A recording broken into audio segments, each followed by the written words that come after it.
Warning: the following video may contain language and scenarios of a highly adult nature and therefore is not suitable for children under the age of 18. Viewer discretion is advised.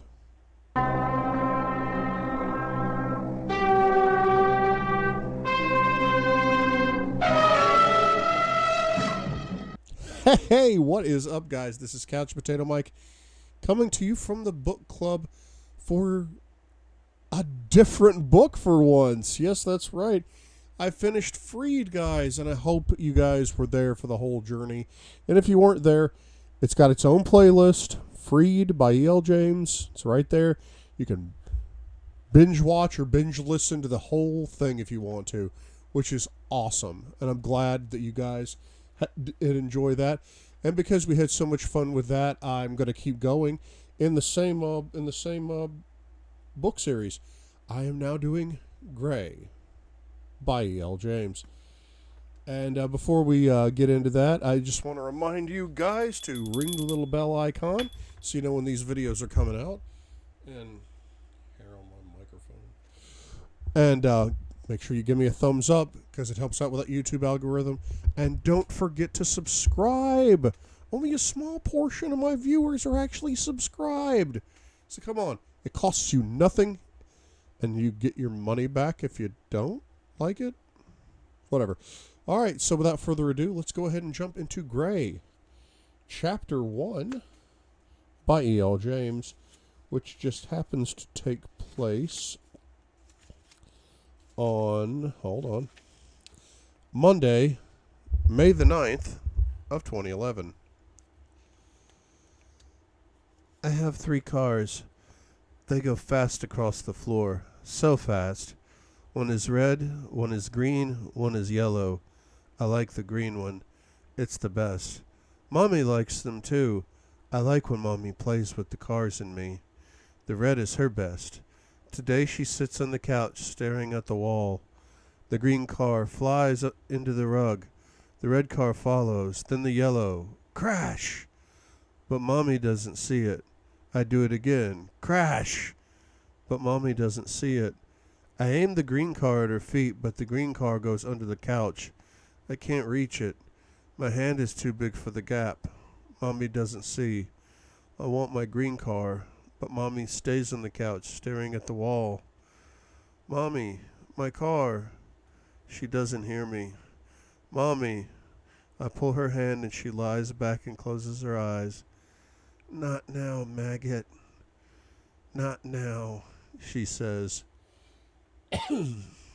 My green card stays under the couch. An idiot is attempting to reach you on your cellular device. Sorry.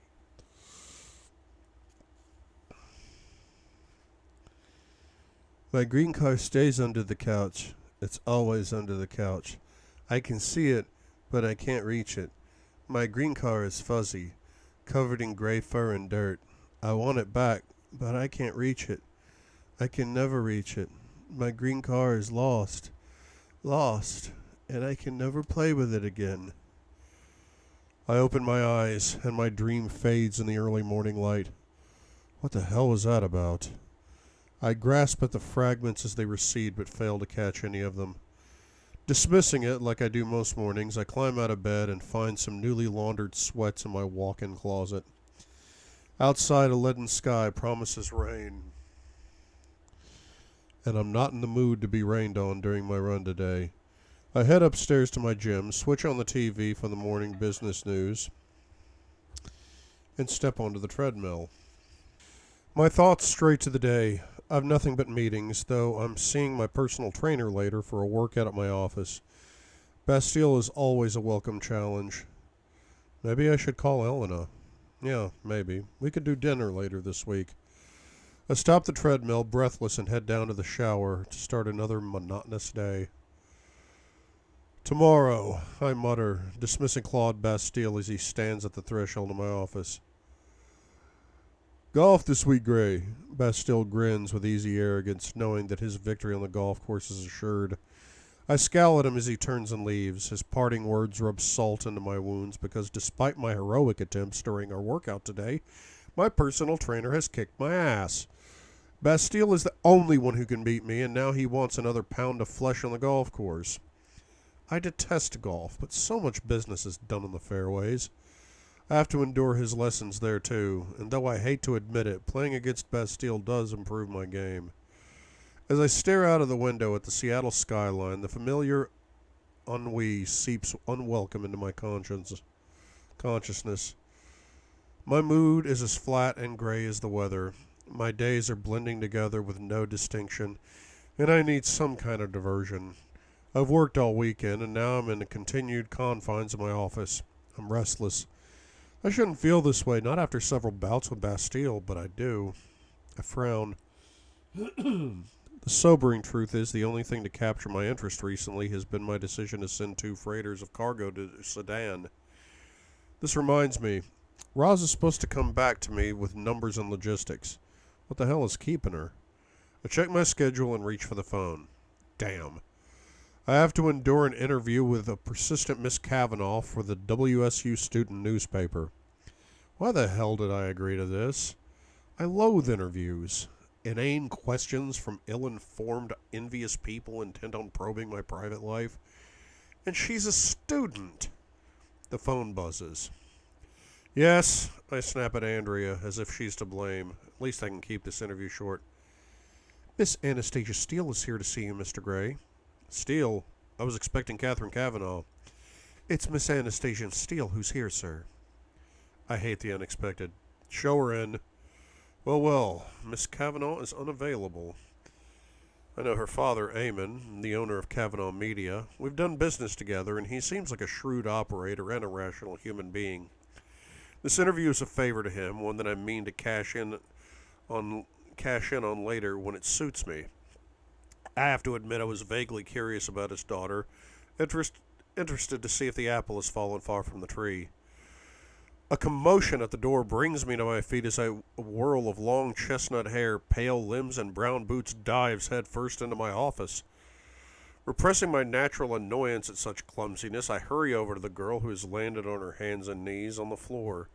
Clasping slim shoulders, I help her to her feet. Clear, embarrassed eyes meet mine and halt me in my tracks. They are the most extraordinary color, powder blue and guileless, and for one awful moment I think she could see right through me and I'm left exposed. The thought is unnerving, so I dismiss it immediately. She has a small, sweet face that is blushing now, an innocent pale rose. I wonder briefly if all of her skin is like that, flawless, and what it would look like pink and warmed from the bite of a cane. Damn. I stop my wayward thoughts, alarmed at their direction. What the hell are you thinking, Gray? This girl is much too young. She gapes at me and I resist rolling my eyes. Yeah, baby, it's just a face and it's only skin deep.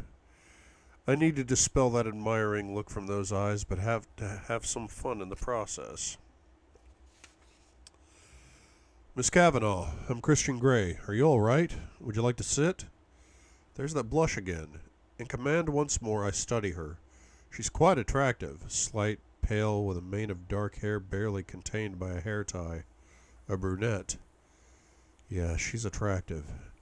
I extend my hand as she stutters the beginning of a mortified apology and places her hand in mine.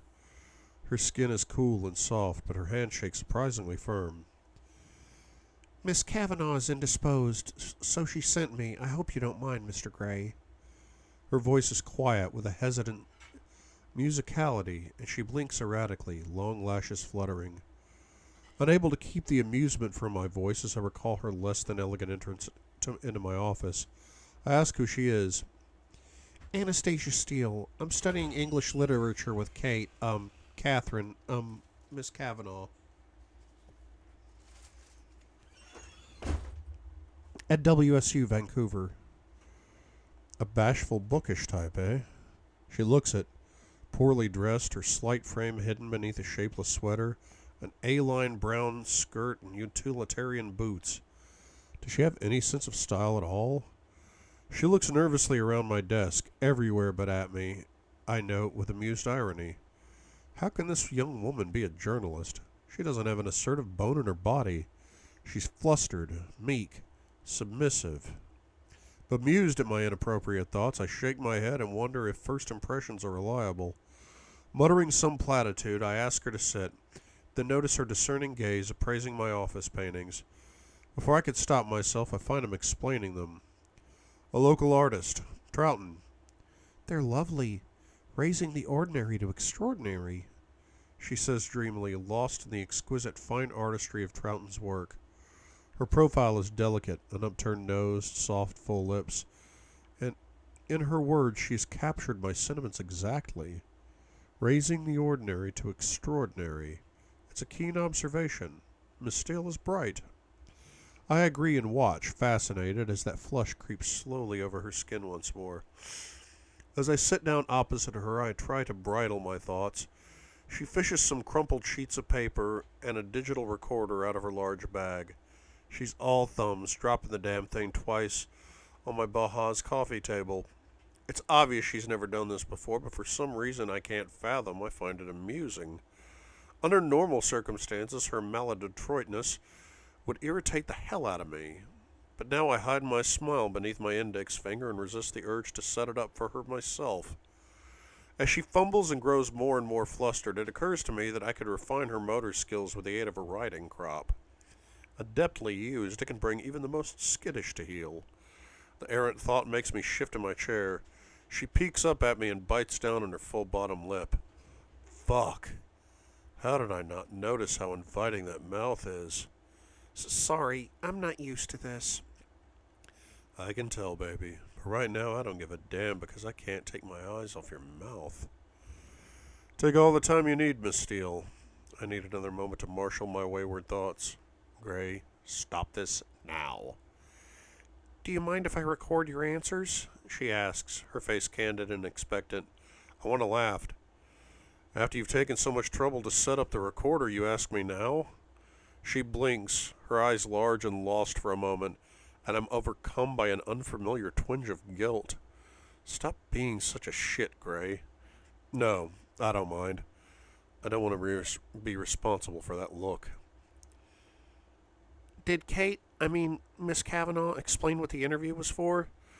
Yes, to appear in the graduation issue of the student newspaper, as I shall be giving the commencement address at this year's graduation ceremony. Why the hell I've agreed to do that, I don't know.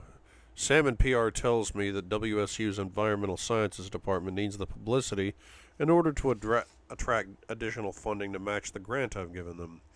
And Sam will go to any lengths for media exposure. Miss Steele blinks once more as if this is news to her, and she looks disapproving. Hasn't she done any background work for this interview? She should know this. The thought cools my blood. It's displeasing, not what I expect from someone who's imposing on my time. Good. I have some questions, Mr. Gray. She tucks a lock of hair behind her ear, distracting me from my annoyance. I thought you might, I say dryly. Let's make her squirm.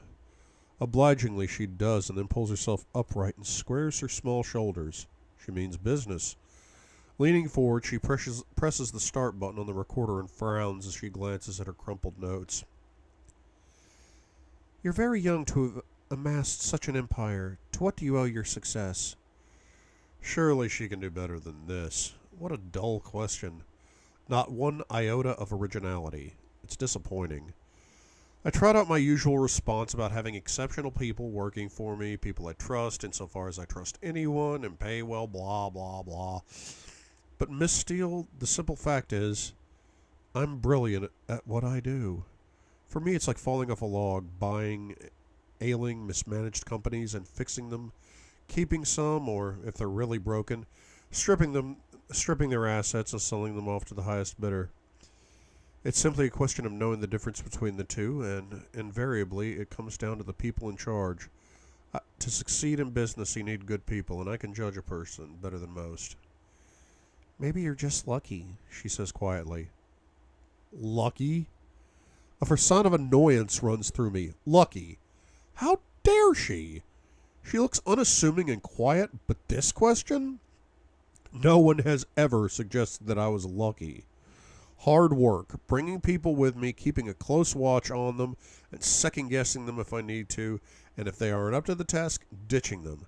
That's what I do, and I do it well. It's nothing to do with luck. Well, to hell with that. Flaunting my erudition, I quote the words of Andrew Carnegie, my favorite industrialist. The growth and development of people is the highest calling of leadership. You sound like a control freak, she says, and she's perfectly serious. What the hell? Maybe she can see through me. Control is my middle name, sweetheart. I glare at her, hoping to intimidate her. Oh, I exercise control in all things, Miss Steele, and I'd like to exercise it over you right here, right now. That attractive blush steals across her face, and she bites that lip again. I ramble on, trying to distract myself from her mouth. Besides, immense power is acquired by assuring yourself, in your secret reveries, that you were born to control things. Do you feel that you have immense power?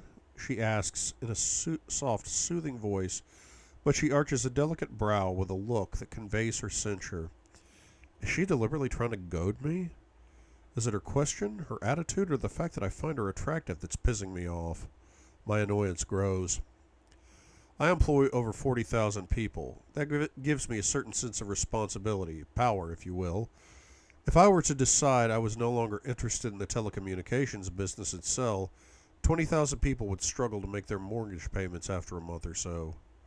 Her mouth pops open at my response. That's more like it. Suck it up, baby. I feel my equilibrium returning. Don't you have a board to answer to? I own my company. I don't answer to a board. She should know this. And do you have any interests outside your work? She continues hastily, correctly gauging my reaction. She knows I'm pissed, and for some inexplicable reason, this pleases me. I have varied interests, Miss Steele. Very varied. Images of her in assorted positions in my playroom flash through my mind. Shackled on the cross, spread eagle on the four-poster, splayed over the whipping bench. And behold, there's that blush again. It's like a defense mechanism. But if you work so hard, what do you do to chill out? Chill out? Those words out of her smart mouth sound odd but amusing. Besides, when do I get time to chill out? She has no idea what I do. She looks at me again with those ingenious big eyes, and to my surprise, I find myself considering her question. What do I do to chill out? Sailing, flying, fucking, testing the limits of attractive brunettes like her and bringing them to heel. The thought makes me shift in my seat, but I answer her smoothly, omitting a few favorite hobbies. You invest in manufacturing. Why specifically? I like to build things. I like to know how things work, what makes them tick, how to construct and deconstruct, and I have a love of ships. What can I say? They transport food around the planet. That sounds like your heart talking rather than logic and facts. Heart? Me? Oh no, baby. My heart was savaged beyond recognition a long time ago. Possibly, though there are people who'd say I don't have a heart. Why would they say that? Because they know me well. I give her a wry smile. In fact, no one knows me that well except maybe Elena. I wonder what she would think of little Miss Steele here. The girl is a mass of contradictions. Shy, awkward, obviously bright, and arousing as hell. Yes, okay, I admit it. I find her alluring. She recites the next question by rote. Would your friends say you're easy to get to know? I'm a very private person. I go a long way to protect my privacy. I don't often give interviews. Doing what I do, living the life I've chosen, I need my privacy. Why did you agree to do this one? Because I'm a benefactor of the university, and for all intents and purposes, I couldn't get Miss Kavanaugh off my back. She badgered and badgered my PR people, and I admire that kind of tenacity. But I'm glad it's you who turned up and not her. You also invest in farming technologies. Why are you interested in that area? We can't eat money, Miss Steele, and there are too many people on this planet who don't have enough food. I stare at her, poker-faced. That sounds very philanthropic. Is that something you feel passionately about, feeding the world's poor? She regards me with a puzzled look, as if I'm a conundrum, but there's no way I want her seeing into my dark soul. This is not an area open to discussion. Move it along, Gray. It's shrewd business, I mutter, feigning boredom, and I imagine fucking that mouth to distract myself from all the thoughts of hunger. Yes, her mouth needs training, and I imagine her on her knees before me. Now that thought is appealing. She recites her next question, dragging me away from my fantasy. Do you have a philosophy? If so, what is it? I don't have a philosophy as such. Maybe a guiding principle, Carnegie's. A man who acquires the ability to take possession of his own mind may take possession of anything else to which he is justly entitled. I'm very singular, driven. I like control of myself and those around me. So you want to possess things? Yes, baby. You, for one. I frowned, startled by my thought. I want to deserve to possess things. But yes, bottom line, I do. You sound like the ultimate consumer. Her voice is tinged with disapproval, pissing me off again. I am. She sounds like a rich kid who's had all that she's ever wanted, but I take a closer look at her clothes. She's dressed in clothes from some cheap store like Old Navy or H&M. I know that isn't it. She hasn't grown up in an affluent household. I could really take care of you. Where the hell did that thought come from? Although now that I consider it, I do need a new sub.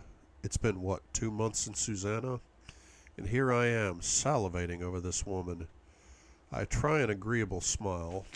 Nothing wrong with consumption. After all, it drives what's left of the American economy. You were adopted. How much do you think that's shaped the way you are? What does this have to do with the price of oil? What a ridiculous question. If I'd stayed with a crack whore, I'd probably be dead.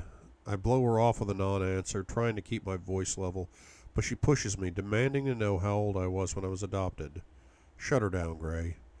My tone grows cold. That's a matter of public record, Miss Steele. She should know this, too.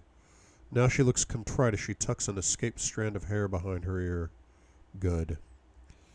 You've had to sacrifice family life for your work. That's not a question, I snap.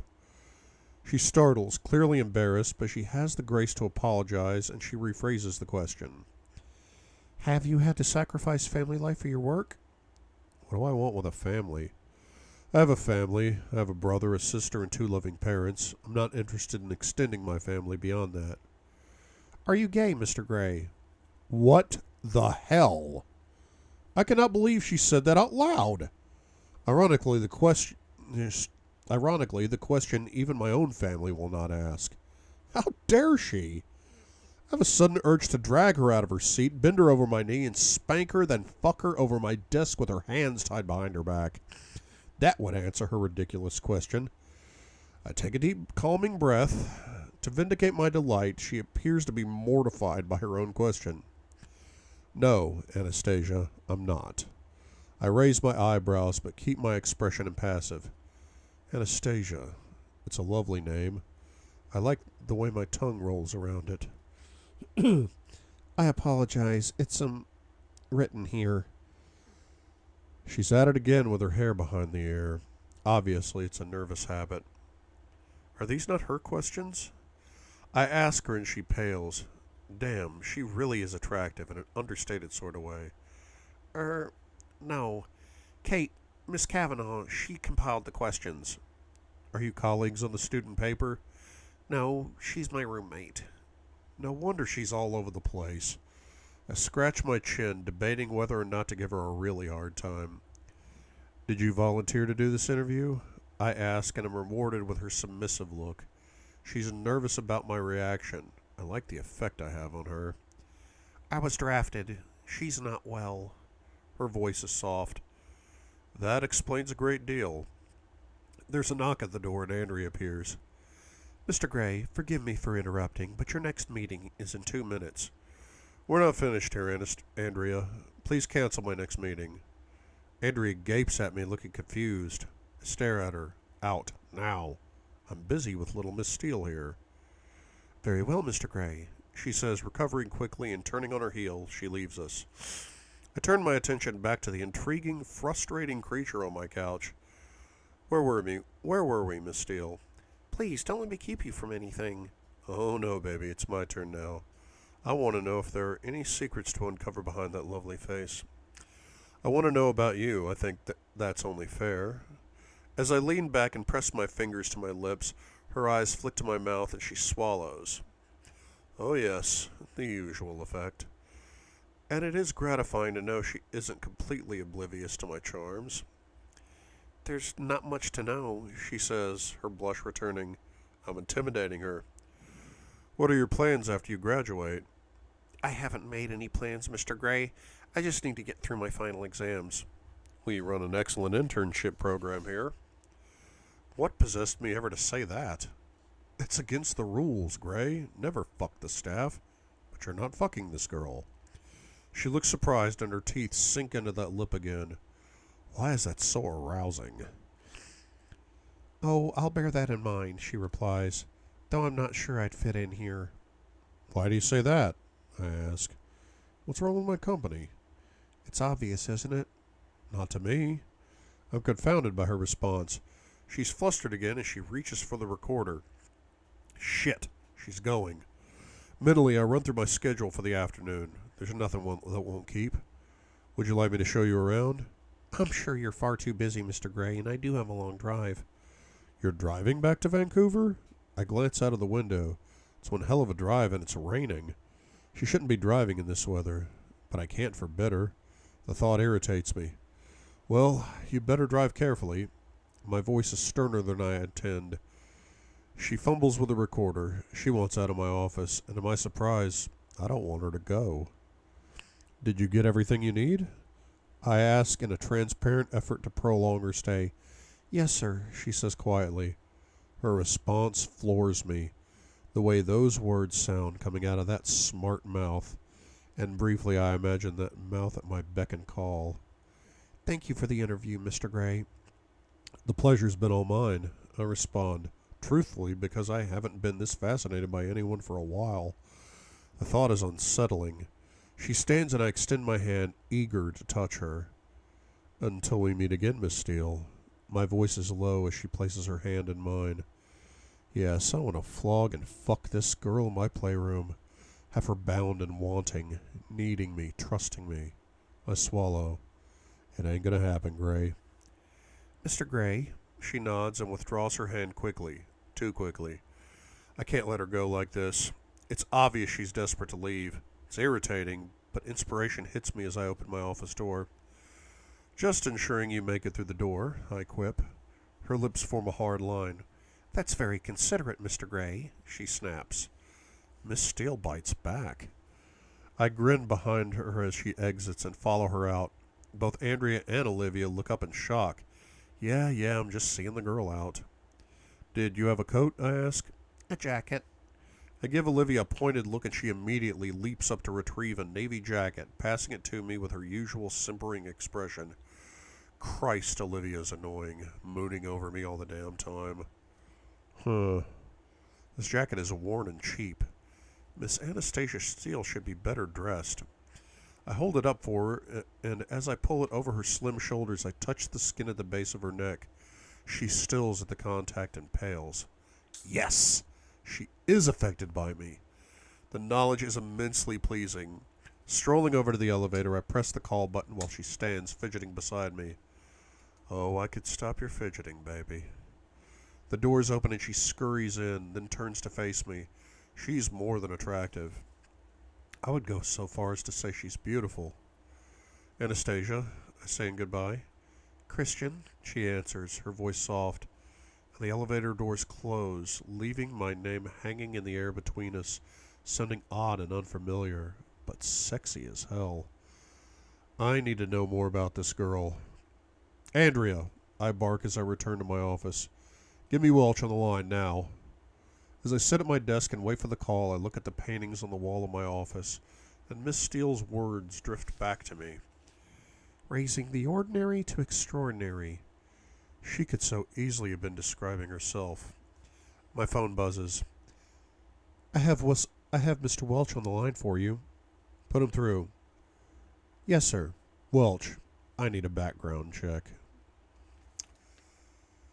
And so it begins, the chase, the stalking, the seduction. It's weird starting at the end and going back to the beginning. But yeah, I've actually been looking forward to this, and I hope you guys have too, and I hope you guys look forward to the next chapter, which will be coming out in a couple of days. So for the Couch Potato Mike YouTube channel, this is Couch Potato Mike reminding you guys that in the end, we're all stories. So let's make them good ones. See you next time, guys.